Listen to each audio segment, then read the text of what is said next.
Ladies and gentlemen, welcome to a very special episode of Vito Glazers After Dark podcast, live at Turning Point USA in Phoenix, Arizona. I'm here with my esteemed guest, Eric Metaxas, best-selling author, film producer, and just light to the world. Eric, how does it feel to be on the podcast today? Listen, that is so kind of you, so it feels encouraging to hear you say such hugely gracious and kind things. I'm thrilled to talk to somebody, that's you, who gets it, who understands the role of media in saving America and saving the world, how vital it is that we reach the culture with great media. That's been God's calling in my life, for my whole adult life. And so it's when you meet somebody who gets that, it's just encouraging.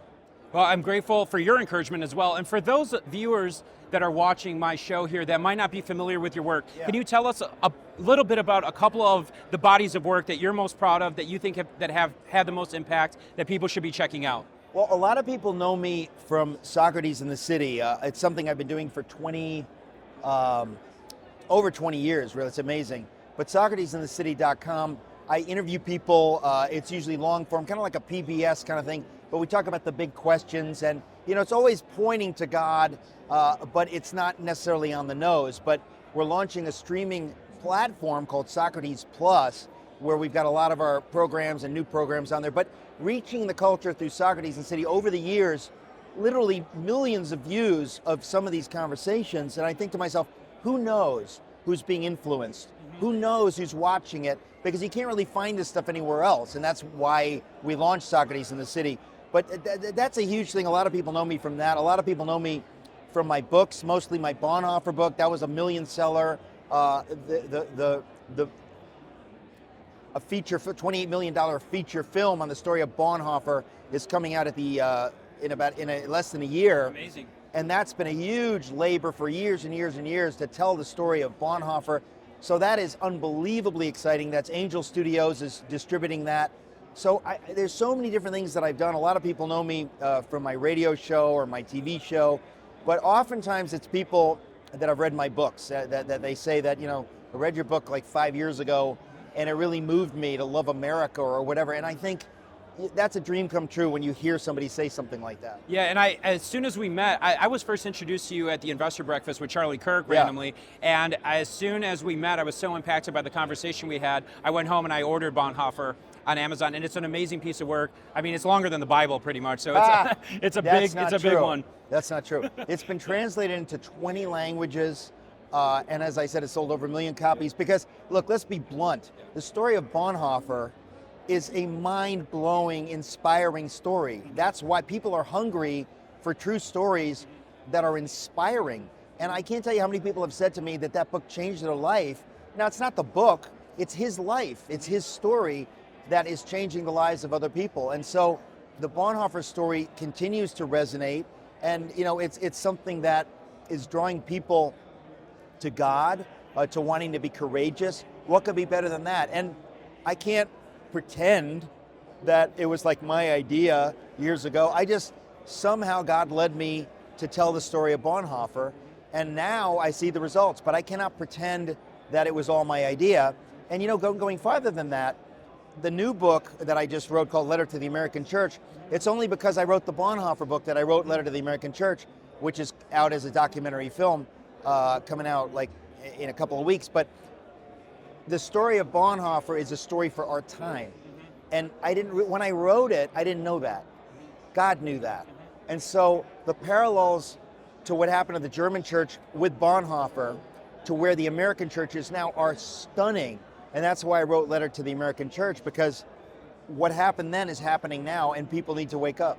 So we're talking a lot about stories and storytelling. Yeah. One of the first interviews I did on Instagram that helped launch my following on social media was I had the opportunity to talk to Deepak Chopra, who's a great thought leader.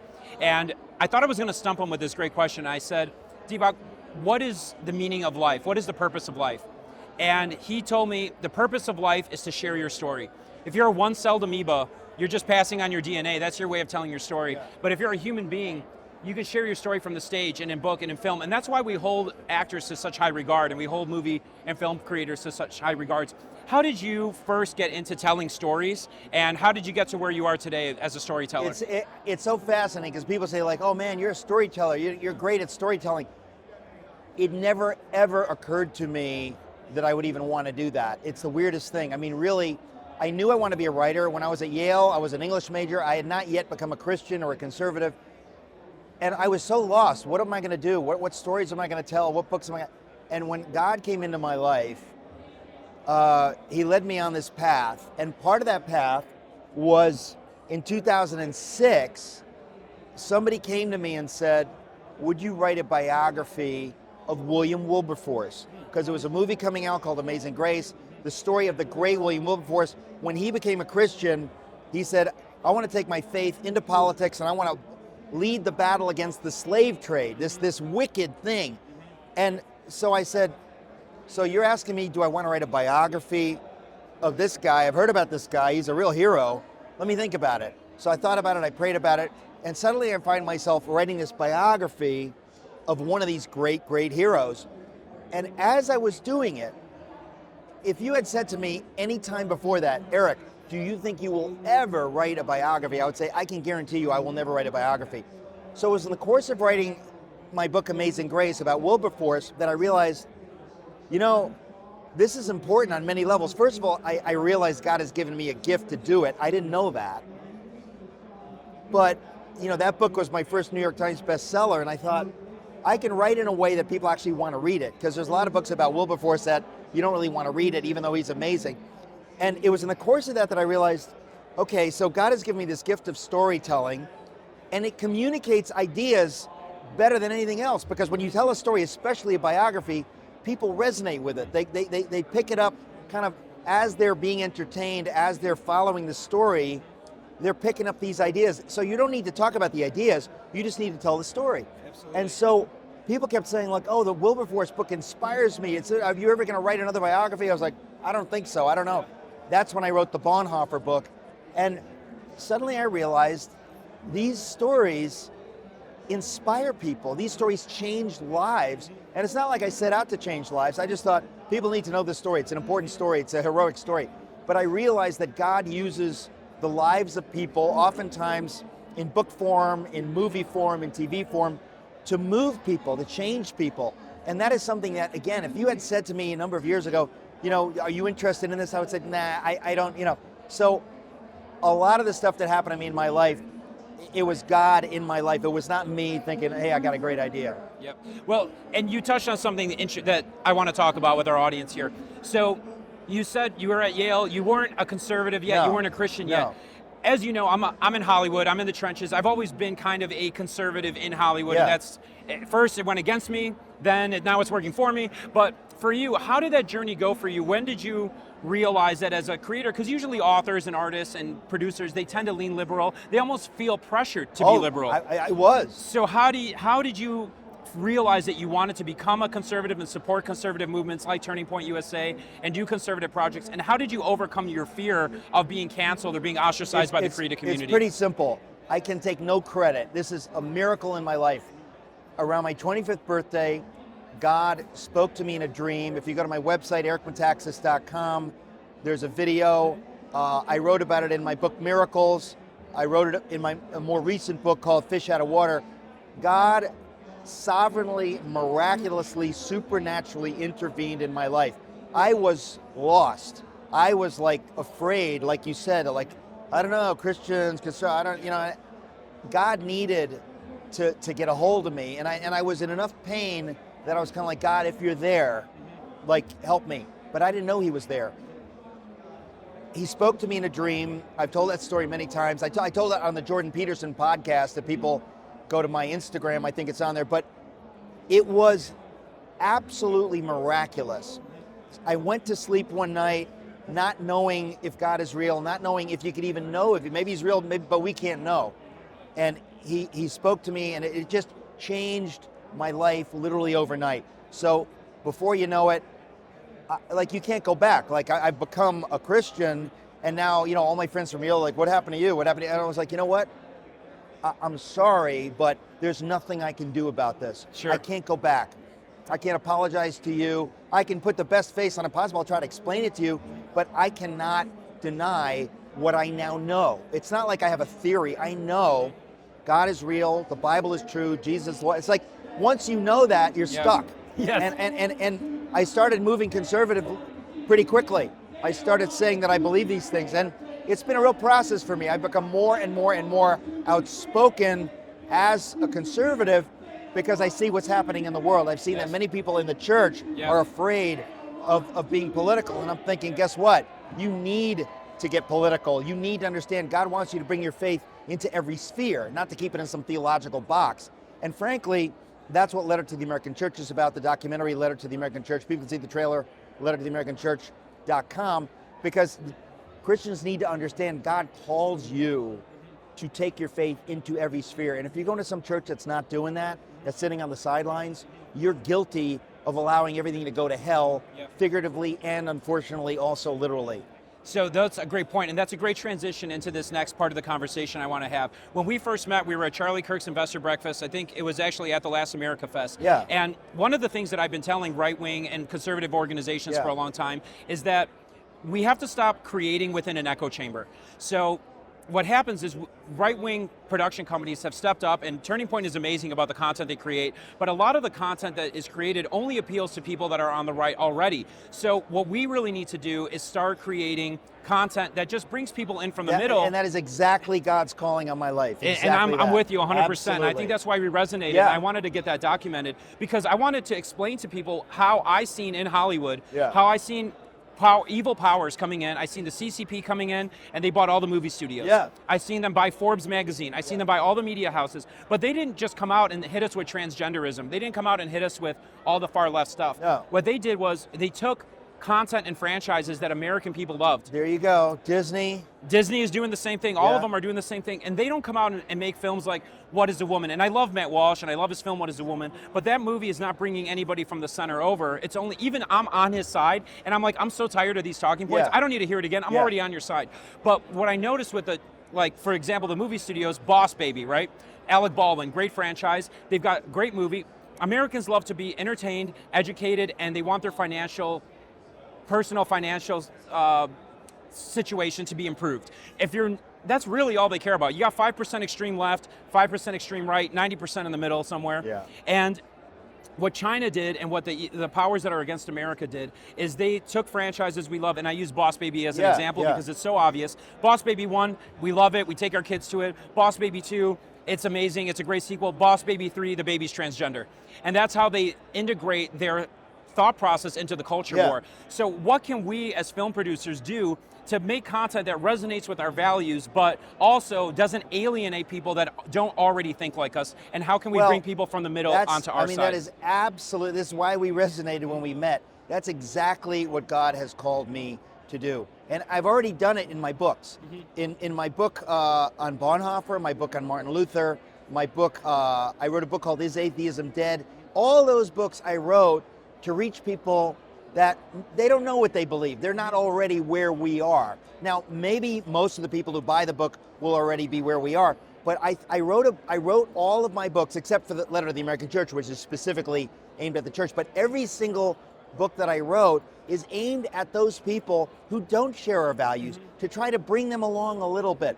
I mentioned Socrates in the City. That's exactly what I'm doing with Socrates in the City.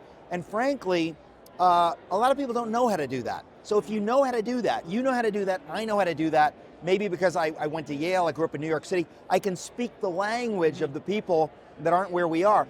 And so I endeavor to speak that language and to reach those people. I've done it in those books and in everything that I do. And now I'm trying to do media projects, basically to fund media projects to do exactly the same thing, because I'm convinced that that's ultimately been God's call on my life. And there are people right now hungrier than ever. If you had done this 10 years ago, 20 years ago, a lot of people would, there's a hunger now for truth and clarity, especially since Hollywood and the media has gone insane. They've gone leftist, wacko. Your average American is like, I don't think so. If you can give them something to lead them in the other direction, they're going to be all over it in a way that they wouldn't have 20 years ago, 15 years ago. It could be as simple as a cowboy movie where just a man and woman get married at the end and we make that look great. I mean, can you How imagine? extreme is that, But right? And that's where we are. That's why there's Yeah. great hope, and that's why we're launching so many projects, and as you are, because I really believe that's God's calling in my life. And I do believe, like we talked about, when you tell a story, you bring people along. That is how many people process reality. They watch, and so sometimes you got to be on the nose, sometimes you got to make films that are aimed to bolster, the conservative in his thinking, or the Christian, but there are other times you just want to speak to everybody. And I think we need both, but we've had far too little of what we're talking about. And so I'm thrilled to hear you say that. And I'm excited for the projects that we're working on right now, because I know that the hunger is there, that people are gonna love it. I'm excited, and I want you to talk about the film as the last question, but before we get to talking about your latest film, what's one piece of advice that you could give creatives and influencers in Hollywood today that are watching this to maybe have the courage to create a story on their own and go off on their own without feeling like they can't tell the truth because they're afraid of what the industry will tell them? Well, you only live once. And I think that there are a lot of people that they don't understand how late the hour is, that to do the right thing, to work with people that get what we're talking about, it is so freeing, it is so beautiful. And I honestly think that to live in fear, to worry about I don't want to lose my job, that's not the way to live. To live in fear is pathetic. It's so pathetic. People need to understand that you need to be free. And I say to people of faith, you need to trust God, because he's actually with you. That's not a nice idea. That's true. If you say, God, lead me in my career, he actually will. And I'm not just saying that as a nice idea. He has led me in my career, and it doesn't mean it's not going to be tough sometimes. So what? Even when it's tough, it's a joy because you're doing it. So to really be free and to tell the truth, I lived too much of my life with a little fear in there. And I think to myself, it's not the way to go. And so I want to encourage people, trust God much more radically than you do. Even if you lose your job, you'll get another job. You have no idea. People need to live out their faith as though it's true, because it actually is true, but you're not going to find out it's true unless you live it. You've got to live it. Well, that's great advice, and I actually have a anecdote when it comes to Hollywood. Every time something has been a disaster that I thought my life was over, God was just getting me started. Every opportunity I lost launched me to my next and my next and my next from there. So be fearless. If you have a story in your heart, share that story, tell your story, and you only have one life to live your truth out. And Eric is living proof of how successful you can be going against the grain and just staying true to what you believe in. As we wrap up here, I know you have an amazing film coming out with Turning Point USA. It's called Letter to the American People. Can you tell us a little bit about that film, how it came to be, and where people can find more about it? It's called Letter to the American Church, and it is, I am so excited. I mean, I can't even tell you. It's amazing to me, because I wrote the book. I never dreamt. All of my other books I want to turn into streaming TV series and all this stuff, and that's what God has called me to do, called me to the culture. This book, I never dreamt of turning this into a film. I spoke about this book, Letter to the American Church, and 2 Hollywood veterans came up to me and said, we want to make a documentary film. So we partnered with Turning Point. The film will be out very soon. You can go to lettertotheamericanchurch.com to watch the trailer, but it blows my mind that this is now a documentary film. It just absolutely thrills me. And I think I mentioned we're launching Socrates Plus, a streaming platform. So there is a lot going on. It's been a long journey, but I know God is with me, and we were saying it earlier, it's the only way to fly. It's exactly right. So ladies and gentlemen, this has been a very special episode of Vito Glazers After Dark Live from Turning Point USA. Thank you so much to my guest, Eric Metaxas, the mind behind Letter to the American Church. You can find more all about that online. We're going to put the link in the bio here. And we want to send a big thank you to Turning Point USA for putting on this event, and to Fisher Capital for being the diamond sponsor of this event 2 years in a row. Thank you for your support. Ladies and gentlemen, thank you, and we'll see you next time.